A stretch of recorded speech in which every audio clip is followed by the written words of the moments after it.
Yo, what's up, everyone? Today we're breaking down the slang term faded. So, what does it actually mean? In simple words, faded is slang for being intoxicated or very tired and unfocused.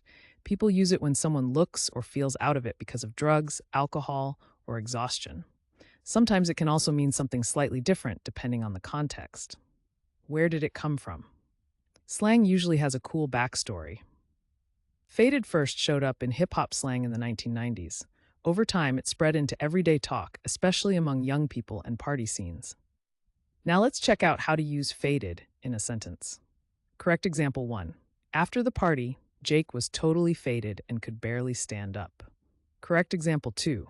I got so faded after those drinks, I couldn't even text back. And for laughs, here's a wrong example. My grandma said faded at Sunday dinner, and everyone just froze. See how slang adds personality and vibe? Using faded right makes you sound natural, but using it wrong can be hilarious. Quick recap. Faded means being intoxicated or very tired and unfocused. It started in hip hop slang from the 1990s, and now you'll hear it in conversations, online, or even in music. Now it's your turn. Drop your best sentence with faded in the comments. And if you want to learn more slang and fun word histories, don't forget to subscribe and join our community here every day.